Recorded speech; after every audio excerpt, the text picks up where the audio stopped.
வணக்கம். தனலட்சுமி ராஜா, மதுரை. தெரிந்த கோயில், தெரியாத ரகசியம். அருள்மிகு ரங்கநாதர் திருக்கோயில் வைகுண்ட ஏகாதேசி துளசி தீர்த்த சேவை, ஸ்ரீரங்கம், திருச்சி. பாகம் 1. 2025 ஆண்டு எங்கள் சத்குரு ஐயா பழனிசுவாமிகள் சேவையாளர் குழுவின் சேவைக்கான பொற்காலமாகவே இறையருள் வாழ்வில் கிடைக்கும் கோயில்களின் சேவை இறைவனை அழைத்து கொடுத்தது என்னவென்று சொல்வது. கடந்த வருடம் மார்கழி மாதம் கடைசியாக 10-11-1-2025 2 நாட்கள் தமிழ்நாடு திருக்கோயில் ஆன்மீக சேவை குழு ஒருங்கிணைப்பாளர் டாக்டர் மதன்குமார் சார் மற்றும் 108 திவ்ய தேசங்கள் துளசி நந்தவன தலைவர் துளசி பாலசுப்ரமணியம் சார் இணைந்து முதலாக ஸ்ரீரங்கம் ரங்கநாதர் திருக்கோயில் வைகுண்ட ஏகாதசியை முன்னிட்டு துளசி தீர்த்தம் தயார் செய்தும் துளசி தீர்த்தத்தை அன்றைய தினம் பக்தர்களுக்கு வழங்குவதற்காக மக்கள் சேவைக்கான அழைப்பிற்கு மதுரையிலிருந்து 8 நபர்களுக்கு அனுமதி கிடைத்தது.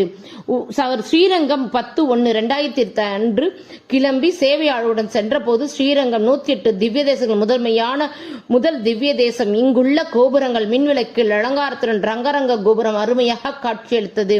எங்களுக்கு இரவு முழுவதும் விஷ்ணு சகஸ்ரநாமம், திருப்பள்ளி எழுச்சி, திருப்பாவை பாடி துளசி தீர்க்கம் தயாரிக்கும் பணியில் 250 பேருடன் சேர்ந்து எங்கள் பக்தியும் பாமாலையும் சேர்த்து தயாரித்து விநாயகர், அம்மையும் அப்பனும் எப்படி சுற்றி ஞானப்பழத்தை அடைந்ததை போல நாங்கள் பூலோக வைகுண்டமாகிய ரங்கநாதன் திருக்கோயிலில் வலம் வந்து கொண்டே துளசி தீர்த்தத்தினை லைனில் நின்ற பக்தர்களுக்கு வழங்கி வந்தோம். அடியாருக்கு சேவை செய்வது ஆண்டவனுக்கு செய்யும் சேவை என எண்ணி இரவு முழுவதும் வைகுந்த பெருமானுக்கு சேவை செய்து பாசுரங்களை பாடிக்கொண்டே எங்கள் சேவை செய்தோம். அதிகாலை 4 மணியில் சொர்க்கவாசல் திறப்பினை முன்னிட்டு காலை லைனில் நின்ற மக்களுடன் வரிசையில் செல்லும் பொழுது 5 மணி நேரமும் ரங்கா உன்னை காண எத்தனை ஆழ்வார்கள் இங்கு காத்து கிடந்தனர் என பக்தியுடன் ரங்கநாதரின் சன்னதியை சயன கோலத்தை காணும் பொழுது ஒரு நொடி இதயமானது உடலிருந்து வெளியே வருவதனை போன உணர்வினை உணர முடிந்தது.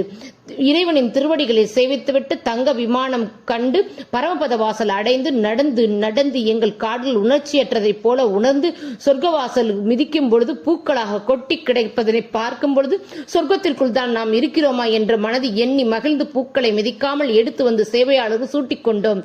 தாயார் ரங்கநாயை காணும்போது ரங்கன் மகாராணியாக 3 உருவலுடன் அமர்ந்த நிலையில் கம்பீரமாக இருப்பதனை சேவித்து விட்டு வெளியே வந்தபோது காலை வைகுந்த ஏகாதசி பிரசாதருக்கு கூட்டம் லைனில் நின்று கொண்டிருந்த உடனே அங்கு உள்ள அதிகாரியிடம் பர்மிஷன் கேட்டு ஏகாதசி பிரசாதம் பக்தர்களுக்கு வழங்கும் சேவை 2 மணி நேரம் கொடுத்துவிட்டு நாங்கள் பிரசாதம் வாங்கி கொண்டு கோயிலுக்கு வெளியே தீர்த்தத்தையும் கோயிலுக்குள்ளே பிரசாதம் வழங்குவதையும் ரங்கா உன் கருணையே கருணை என எண்ணி ஆழ்வார்கள் ஆயிரங்கால் மண்டபத்தில் அணிவகுத்து பவ்யமான அலங்காரத்துடன் அமர்ந்திருக்க ராஜனுக்கெல்லாம் ராஜனாக ரங்கராஜன் பரமபத வைகுந்த நாதன் ரத்ன அங்கில் நிமிர்ந்து பார்க்கும் பொழுது சிறுத்த முகத்துடன் சர்வ அலங்காரத்தில்